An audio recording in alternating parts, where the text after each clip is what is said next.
Today's story is one that a lot of the children know. It's called Peace at Last. And it's got lots of good sounds to listen and tune into. The hour was late. Mr. Bear was tired, Mrs. Bear was tired, and Baby Bear was tired. So they all went to bed. Mrs. Bear fell asleep. Mr. Bear didn't. Mrs. Bear began to snore. Went Mrs. Bear. "Oh no," said Mr. Bear. "I can't stand this." So he got up and went to sleep in Baby Bear's room. Baby Bear was not asleep either. He was lying in bed pretending to be an aeroplane. "Meow," went Baby Bear. "Meow, meow." "Oh no," said Mr. Bear. "I can't stand this." So he got up and went to sleep in the living room.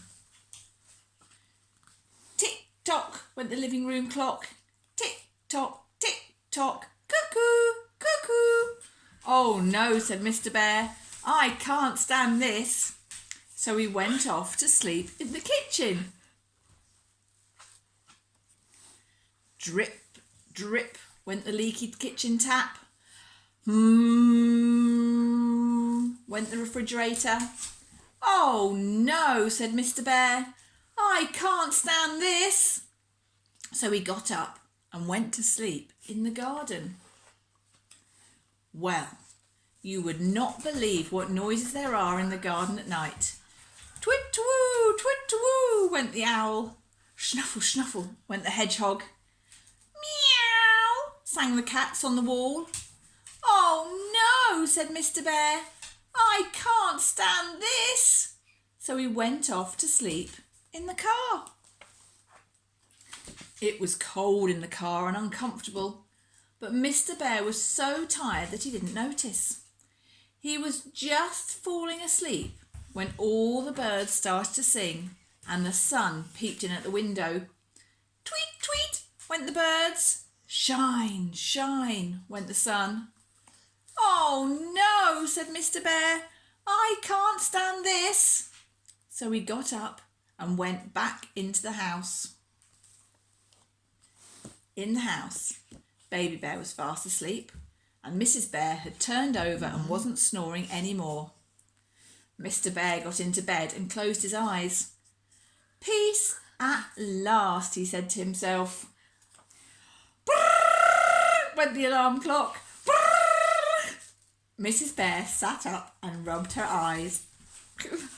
"Good morning, dear," she said.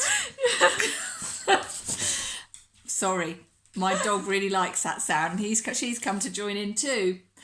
We'll have to start again. Mrs. Bear sat up and rubbed her eyes. "Good morning, dear," she said. "Did you sleep well?" "Not very well, dear," yawned Mr. Bear. "Never mind," said Mrs. Bear. "I'll bring you a nice cup of tea." And she did. So there were lots of sounds to hear in that story, and you might have heard some other sounds too. My dog came in because she liked the sounds, and my daughter was having a little bit of a giggle while my dog was jumping around.